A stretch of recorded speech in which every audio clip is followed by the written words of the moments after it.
Greater नगर निगम CEO के नाम पर ठेकेदारों से रिश्वत लेने के आरोप में पकड़े गए एफए अचलेश्वर मीणा, दलाल धन कुमार और अनिल से एसीबी अधिकारी पूछताछ कर रहे हैं। तीनों आरोपियों से पूछताछ के बाद तथ्य जुटाने के लिए एसीबी नगर निगम जयपुर ग्रेटर पहुंची और निगम मुख्यालय में एसीबी आने की सूचना मिलते ही कर्मचारियों में हड़कंप मच गया। एसीबी ने एफए अचलेश्वर मीणा के कार्यालय में रखी गई पत्रावलियों को खंगाला। एसीबी टीम कई फाइलों को जांच के लिए अपने साथ ले गई। इन फाइलों की जांच कर भ्रष्टाचार सामने आने के बाद रिमांड पर लिए गए एफए अचलेश्वर मीणा, दलाल धन कुमार और अनिल से आमने सामने बिठाकर पूछताछ की जाएगी। मंगलवार को एसीबी अधिकारी रिमांड अवधि पूरी होने के बाद फिर कोर्ट में इन्हें पेश करेंगे। जयपुर नगर निगम ग्रेटर में जिस प्रकार भ्रष्टाचार का नंगा नाच वहां के अधिकारी, कर्मचारी और ठेकेदारों के बीच चल रहा था, उसको एसीबी ने 3 महीने के सर्विलांस पर लेकर उस रैकेट को हम सबके सामने ला दिया है। ये बताता है कि किस प्रकार एक विभत्स वातावरण जयपुर ग्रेटर नगर निगम में बना हुआ है और भ्रष्टाचार के अंदर वहाँ के सर्वोच्च अधिकारी से लेकर वहाँ का कर्मचारी और वहाँ के कॉन्ट्रैक्टर पूरी तरीके से लिप्त है। आज हमारा धरना इसी बात का था कि ये जो सारी स्थिति सामने आई है, इसकी निष्पक्ष जांच हो। और इस खबर को लेकर ज्यादा जानकारी लेंगे। जयपुर से हमारे वरिष्ठ सहयोगी योगेंद्र पंचोली हमसे जुड़ चुके हैं। योगेंद्र, 2 दिन पहले जब छापा पड़ा था उसके बाद से हलचल नगर निगम में देखी जा रही थी, लेकिन आज अचानक से फिर एसीबी की टीम पहुंची है। आज क्या पत्रावलियां, किस तरह की पत्रावलियां जब्त की गई हैं और इसके अलावा और किस तरह की एसीबी की आज कार्रवाई रही?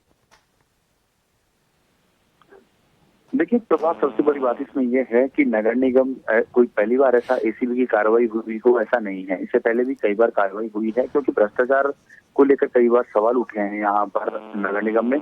और खासकर ग्रेटर नगर निगम का जो पूरा मामला चला था, पिछले दिनों भी बड़ा बवाल यहाँ मचा था भुगतान को लेकर, बीवीजी कंपनी के भुगतान को लेकर। और उसके बाद धीरे धीरे ऐसी स्थिति आई थी और 2 दिन पहले ही जो एसीबी ने कार्रवाई की है, जो एफए हैं, फाइनेंशियल एडवाइजर हैं ग्रेटर नगर निगम के अचलेश्वर मीणा और उनके साथ ही 2 ठेकेदारों को एसीबी ने रंगे हाथों गिरफ्तार किया है।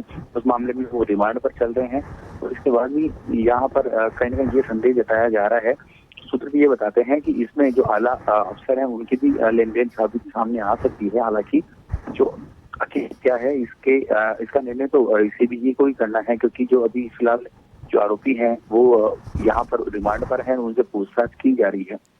लेकिन सबसे बड़ी बात यह है कि यहाँ बीजेपी की ओर से जो धरना दिया गया, यहाँ पर बीजेपी ये चाह रही है कि जिस तरह से यहाँ पर अफसरों का जो गठजोड़ है और जिस तरह से यहाँ जनप्रतिनिधि उसी डिपार्टमेंट से जुड़े हुए हैं, तो यहाँ पर कहीं ना कहीं सवाल उठते नजर आ रहे हैं कि अगर अफसर की पूरा गठजोड़ यहाँ पर साबित हो रहा है, उसके बावजूद भी यहाँ पर कार्रवाई क्यों नहीं की जाती। अक्सर यही स्थिति आती है। हालांकि उनका जो निशाना था वो, क्योंकि आपने भी देख चुके हैं कि यहाँ पर जो बीजेपी की मेयर सौम्या गुर्जर थी, उसके और कमिश्नर यज्ञमित्र देव सिंह के बीच में जो विवाद चला था, उसके बाद यहाँ हाथापाई के भी कथित आरोप लगे थे। उसके बाद यहाँ पर जो राज्य सरकार है उन्होंने यहाँ जो मेयर थी सौम्या गुर्जर, उसे निलंबित कर दिया था और जबकि दूसरी जगह शील धाबाई को मेयर बना दिया था, कार्यवाहक मेयर।